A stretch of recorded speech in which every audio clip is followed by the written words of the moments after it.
in this country. The good news, so there's your bad news. There's lots of good news. I'm going to talk about good news in Canada and around the world. And we're really beginning to organize. We're building a very powerful global water justice movement, which is taking back water, kicking these companies out all over the world, kicking the bottled water companies out. We're having wins. They kicked Coca-Cola out of Pachimata in India, this little village that went all the way up the court system in India, and where the women sat in silent vigil for 3 years across from the Coca-Cola plant. And finally, it was recognized that it was destroying the water table in this community. There's a whole great big campaign called Quit Coke India in India, because there are dozens and dozens of these plants with Coke and Pepsi. There are fights all through the United States, all through parts of Ontario now against these big bottled water companies. But we have countries like Uruguay that became the first country in the world to hold a plebiscite that led to a referendum, that led to a change in the Constitution, which said water is a human right, which meant that the companies had to leave. They literally, physically had to pick up and leave.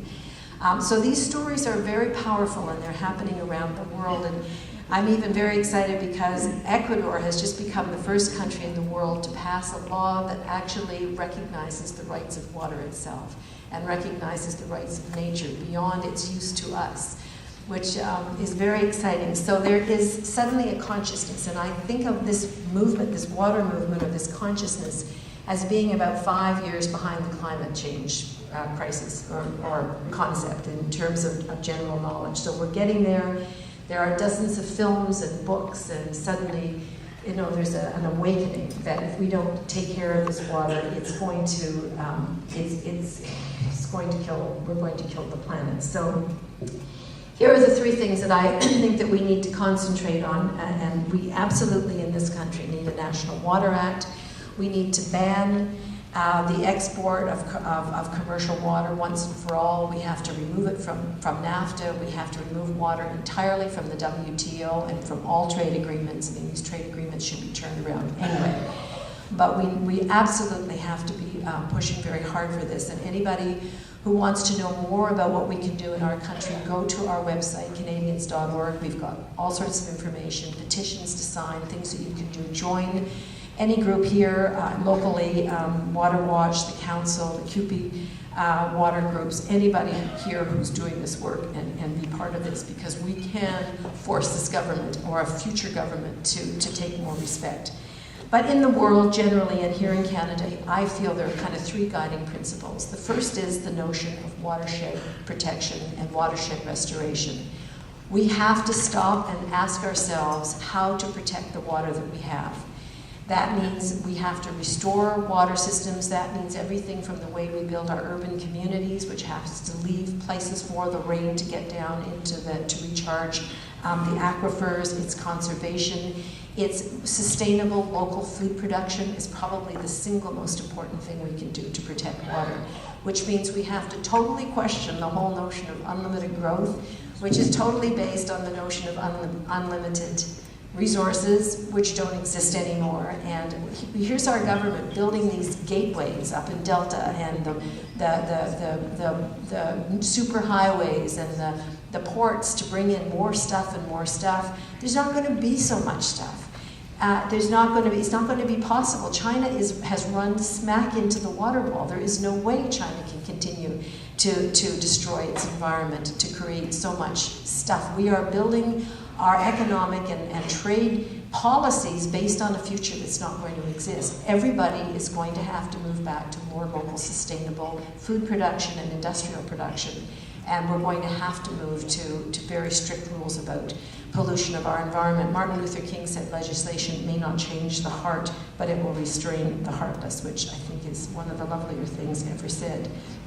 We need groundwater mapping. We need infrastructure investment. We need very strict rules in this country around mining and oil exploration. And let me tell you that they have also just deregulated all of the strictures they had for the oil rigs in offshore oil drilling. And if you want to watch what's happening in the Gulf happen up in the Beaufort Sea, let's just go ahead as the Harper government has planned, because that's what's going to happen in our country. Second notion is something that's called the public trust, the public trust doctrine, which to some extent has been built into Canadian law in that the Crown owned the water and the Crown owned the land. And so to an extent that already exists here. But I believe we need to articulate the public trust doctrine much more clearly. The public trust doctrine is the notion that certain resources, particularly air, water, and oceans, are public. They're central to our very existence, and governments have the obligation to ensure that they will be there for all time, and that they are there not for just the privilege of the few, but for the rights of the entire population. My favorite example is Vermont. I worked on this legislation in Vermont. They have a beautiful groundwater supply in Vermont, and they had no protection for it whatsoever. And they had all these big bottled water companies coming in and pumping this water up 24/7. And so they brought in legislation, and I love this. It was a state Republican senator, a woman, and a state Democratic woman senator who co-introduced this, and then it was universally adopted. It was unanimously adopted.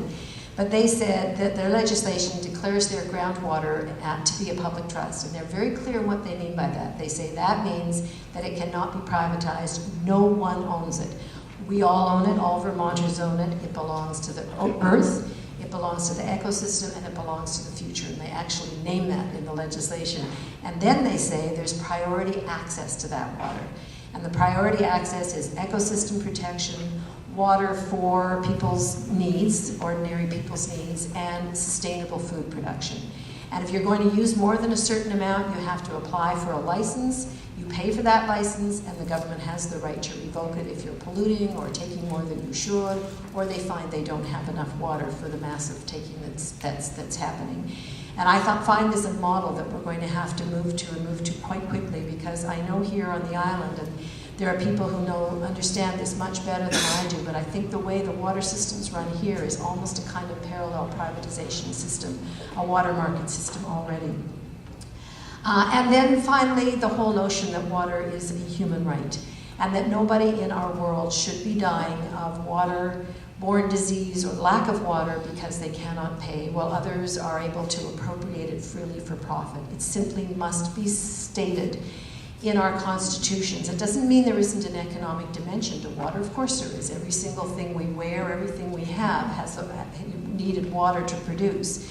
But we have to take care of that water collectively. And by the way, when I say the right to water, I'm not talking about the right to water for a swimming pool or a golf club. It's the right to water for life. And there are ways that we're going to have to manage that water very, very carefully on our collective behalf and for the future. But we're working on this very hard at the United Nations, and I just want to tell you something very exciting that I was part of. Because Cochabamba failed so badly, and because the UN process was sidestepped by Obama and China and other countries, and they came up with a weakened declaration called the Copenhagen Declaration, which is way weaker than Kyoto and leaves out many southern countries. Many countries and most of our social movements said no to this, the climate justice movement, whose motto is change the climate, change the system, not the climate.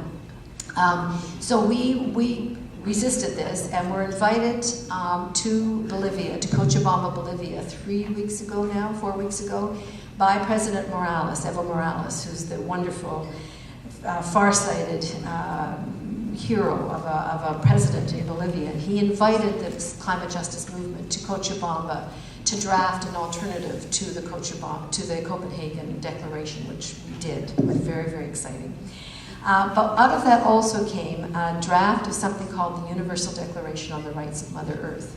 And it is our dream where we delineate in here the rights of Mother Earth, just like they delineated the human rights of people back in the 1948 Universal Declaration on Human Rights. And we want eventually for this to be the companion